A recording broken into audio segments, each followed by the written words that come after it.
Wa an Aisyah radhiyallahu anha annaha qalat lin nabiy sallallahu alaihi wasallam hal ata alayka yaumun kana ashadda min yaumi uhudin. Qala sallallahu alaihi wasallam laqad laqitu min qaumiki wa kana ashaddu ma laqitu minhum yaumal aqabah ila akhir hadis. Hadis ini muttafaqun alaih. Saya baca terjemahan sebab hadis ini panjang.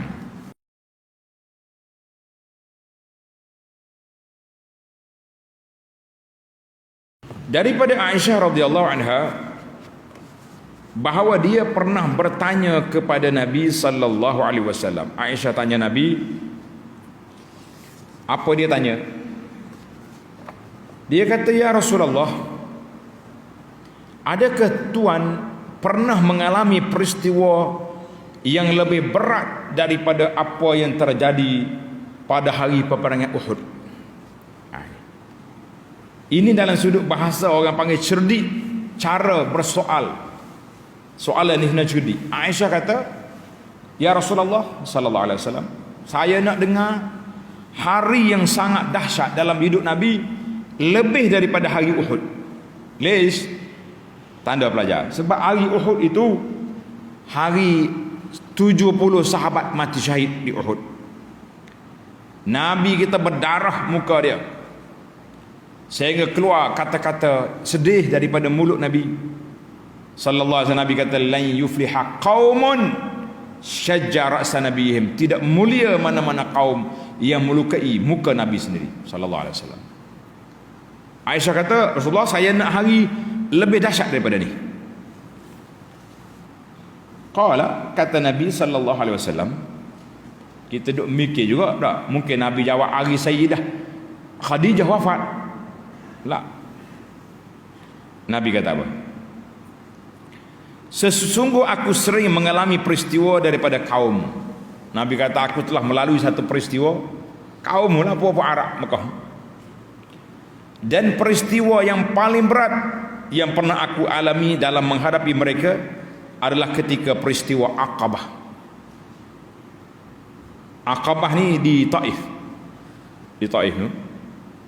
Saat aku menawarkan diriku kepada Bani Abdu Yalail bin Abdu Kalal.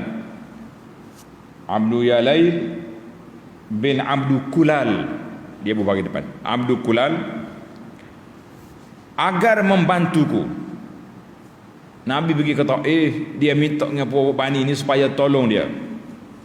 Namun dia tidak mahu memenuhi keinginanku, hingga akhirnya aku pergi dengan wajah gelisah dan aku tidak menjadi tenang kecuali ketika berada di Qarnus Ta'alib.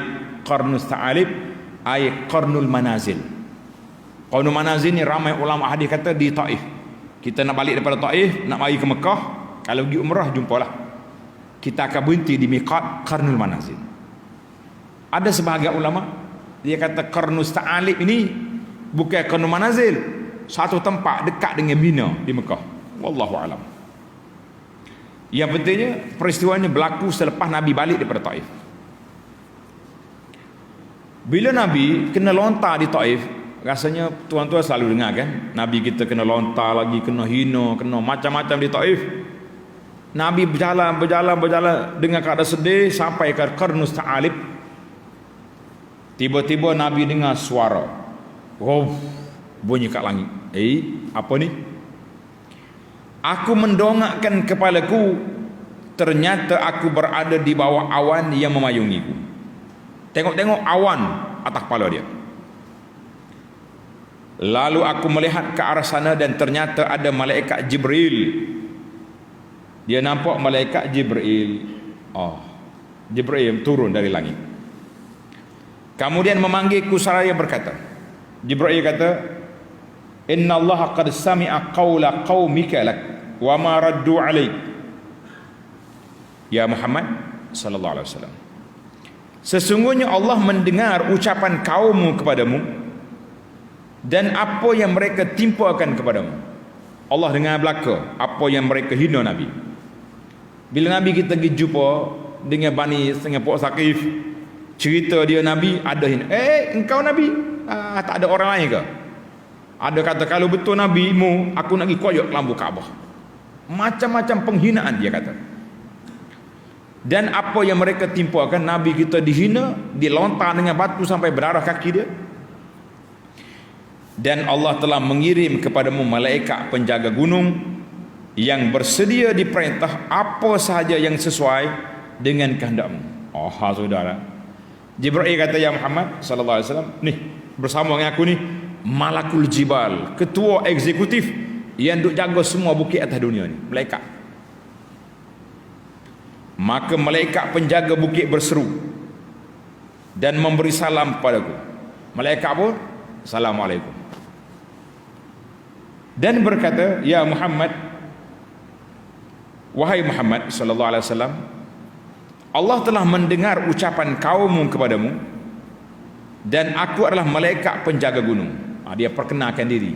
Kita kena ingat, kalau kita pergi nak jumpa dengan siapa-siapa, orang datang, kita kena perkenalkan diri kita. Saya pegawai, saya imam, saya, baru orang tahu, siapa awak. Ni tidak mari sengih-sengih, tak kenal nama, tak apa. Zaman SOP ni mari masjid tulis nama pun tak mau, tulis nombor handphone pun main-main. Lah, malaikat siap dengan jawatan. Saya ni malaikat Malakul Jibal, penjaga bukit.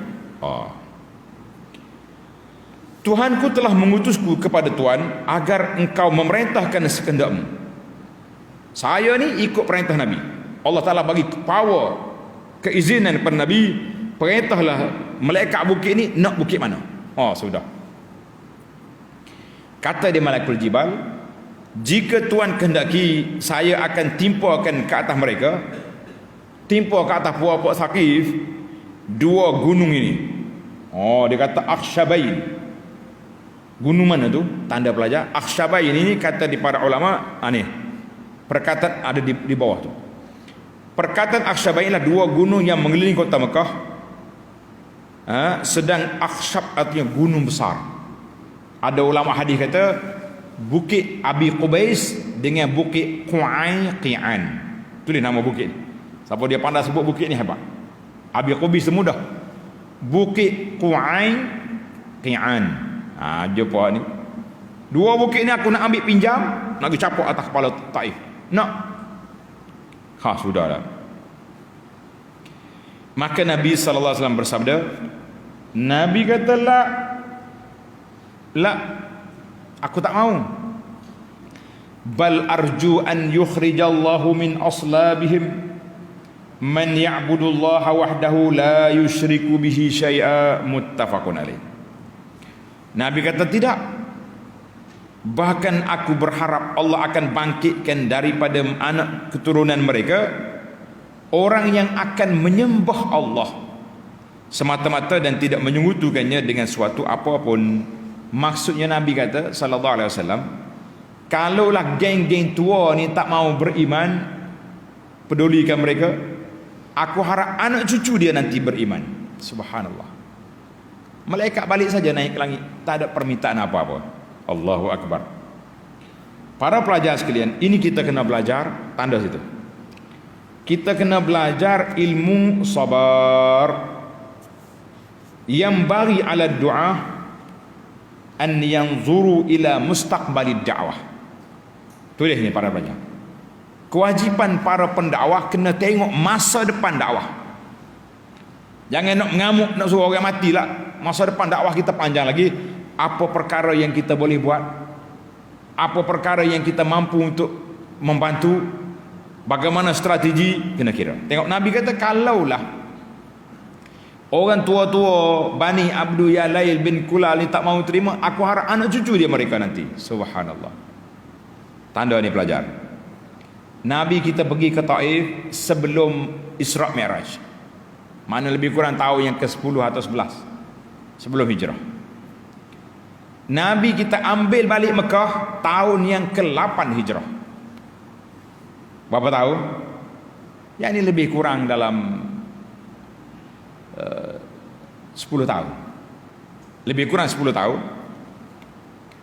Selepas pembukaan kota Mekah, Nabi kita pergi serang Hawazin, kepung Taif, Tak lama daripada itu orang Taif menyerah diri.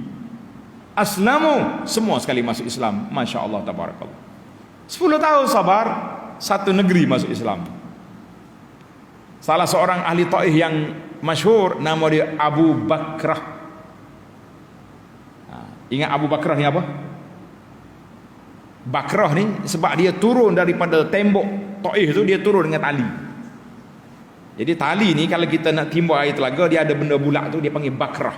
Bahasa Arab kata bakrah. Bahasa kita Kelantan kata buah peh. Gapo dah buah peh? Mana nak ngaji bahasa Malaysia ni? Tak ada. Dia tutun Abu Bakrah sebab dia turun daripada Taif. Maknanya kita sebagai pendakwah kena ingat. Yang kedua yang kita kena belajar adalah hadis ini, humumud du'a. Para pendakwah kena letak agenda besar dalam kepala dia, nak menyelamatkan orang, mengeluarkan manusia minaz zulumati ila nur, daripada kegelapan kufur kepada cahaya iman. Itu matlamat kita. Bukan kerja kita ya Rabbi mati habis buat ni, bayar tanah habis.